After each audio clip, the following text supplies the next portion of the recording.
हल्ली या गोष्टीचं प्रस्थ खूप वाढलंय. Mind your tone, mind your शब्द, माइंड युअर लँग्वेज. बरोबर आहे, मी काही या गोष्टी अमान्य करत नाही. पण होतं काय, हे शब्द, टोन, हे सगळं माइंड करण्याच्या नादात आपण काय सांगतोय याकडे पूर्ण दुर्लक्ष केलं जातं. म्हणजे घरातलंच उदाहरण घ्या ना, आपण आपल्या मुलांना काहीतरी समजावत असतो, कळकळीने सांगत असतो. ती चूक त्यांच्याकडून होऊ नये, आपण जे काही भोगलंय ते त्यांना भोगावं लागू नये, ही आपली इच्छा असते. म्हणून आपण ती गोष्ट त्यांना सांगायला लागतो. बरं, वारंवार सांगितल्यामुळे किंवा परत परत सांगावं लागत असल्यामुळे कधी कधी आपला आवाज चढतो, आपण चिडतो, ओरडतो. त्यावेळी मुलं आपल्याला एवढंच बोलतात, तू सारखी ओरडत असतेस, तू खूप रागवतेस, तू जोरात बोलतेस.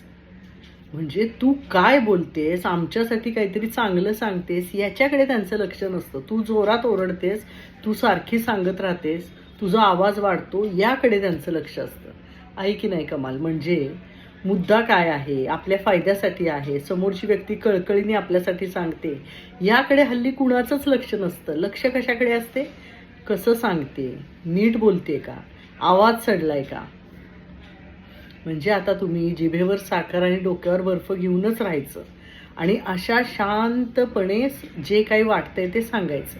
मग मला कधी कधी वाटतं, सांगायचंच कशाला, पडा ना खड्ड्यात, स्वतः चुका, मग चुकांवरून शिका आणि मग आठवेल तुम्हाला की ही व्यक्ती आपल्याला सांगत होती, आपण ऐकलं नाही. इतकी तोंडची वाफ दौडून जर तुम्ही सांगितलेल्या गोष्टीकडेच दुर्लक्ष करणार असाल तर त्यापेक्षा न सांगता तुमचं जे काय होतंय ते शांतपणे बघत बसलेलं जास्त बरं, नाही का? कारण दोन्हीतही शेवटी त्रास आम्हाला होतोच. मग नाव खराब करून घेऊन त्रास होण्यापेक्षा शांत बसून जे काय होतंय त्याचा त्रास झालेला बरा. बघा, mind your tone, mind your language, mind your शब्द जमतंय का तुम्हाला? विशेषतः सगळ्या आयांना.